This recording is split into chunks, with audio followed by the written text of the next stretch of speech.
Welcome home to St. Anne's.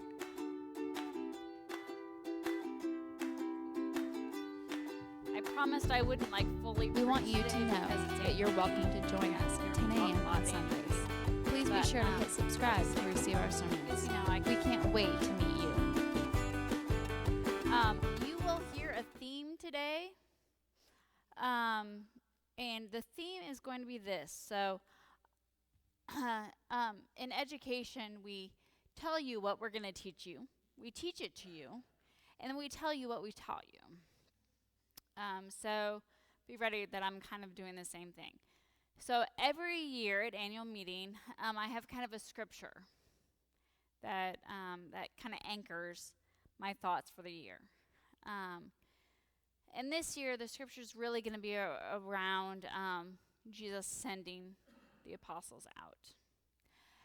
But with the world the way it is, and with us launching things the way that we are, and there's a theme today in some of our scriptures about people not knowing what to say or what to do.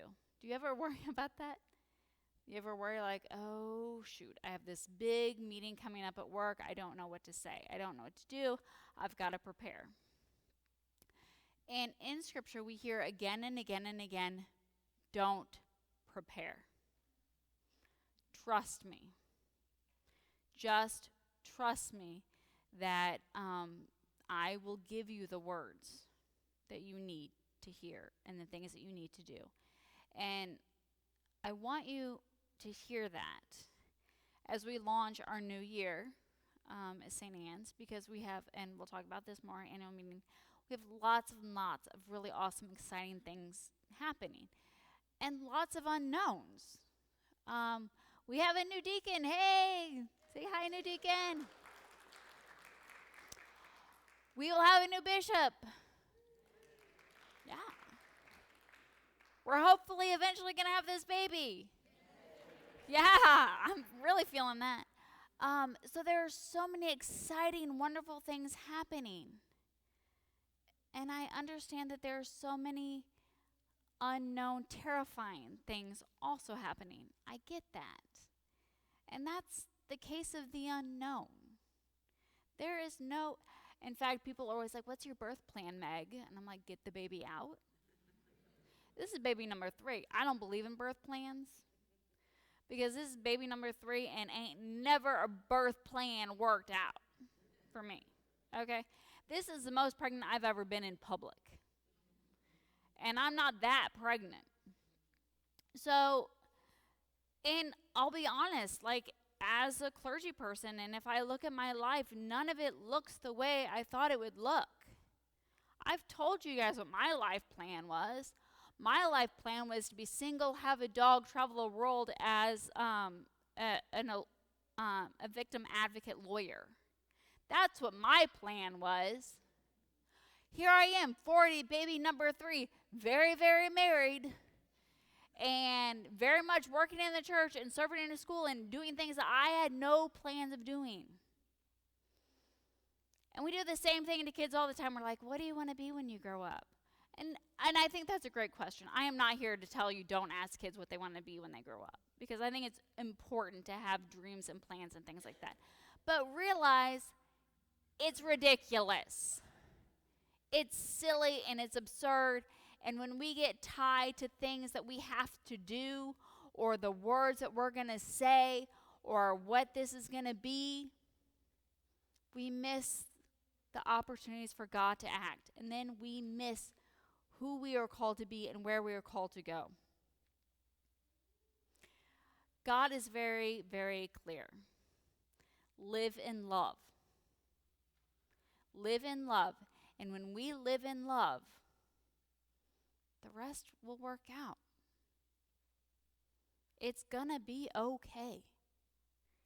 Now, is it going to feel okay all the time? No, not all the time. There will be pain, and there will be situations where we feel really awkward and we aren't sure what to say. And in those moments, don't scramble. The human urge is to scramble. Don't scramble. God shows up. God will get us through those moments. Because here's the thing. There have been really difficult patches throughout all of human life. Forever. And it will always be that way. But it's not the end. It's never the end. And I've said it before, I'll say it again. I think it's so very, very important. The arc of human existence bends towards love and justice. Give it space. And I promised I wouldn't preach at you so long, but I want you to pay attention because those are the themes you're going to hear today. You're going to hear where we've been as a church, and there has been hardship throughout all of it, but there has been a string of what? Love. Through this church's entire history. And you guys know this church's entire history a lot better than I do, some of you. Because you were there when you guys were traveling around with the traveling altar, going to all the different places, sharing the gospel in all the different ways. And I'm frankly glad I didn't have to be there with you during that time because it sounds chaotic and like a lot of work. I really like showing up with my coffee and my gospel and we just go. I don't want to unpack anything. But there is a theme throughout this church's life. It is love. And there have been hardships throughout this church's life. And those two things will continue. Now, I will tell you, I don't see any hardship on the horizon. I really don't. So, which is an awesome annual meeting to have. Super excited about that because that's not usually the annual meetings I usually have in churches. I'm usually like, well, let's get it together. But, friends, we've had it together for a really, really long time. So we're launching into an unknown that is a really exciting time and a wonderful time, but I would be lying to you if I didn't look at the world around us and say, it's going to be a hard time too. It is. And that's okay. Because I'll be honest, Christians are at our best when we're having a hard time. If you look at Christians when we are fat, sassy, and happy, we're at our worst. That's when we do stupid things like, let's have a crusade. Wouldn't that be fun? Oh, I have an idea. Let's have all these popes and all these bishops and stuff control things and build churches with obscene amounts of wealth. Oh yeah, that was a really solid time in our human history. Really great time.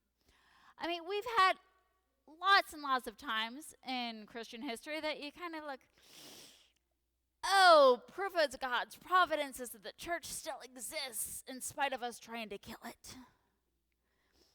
And it will continue to exist in spite of us doing stupid things. And we will continue to do stupid things. And I know that sometimes it's hard to be a Christian. And I know that right now it can feel hard to be a Christian. And to be honest, that's when we're at our best. The church in Nazi Germany with Bonhoeffer at its best. The church under persecution around the world at its best. The church in the early church when they're like hiding out in homes and making it work with just a few people who don't know where they are and what they're doing at its best. The church right now will be at its best.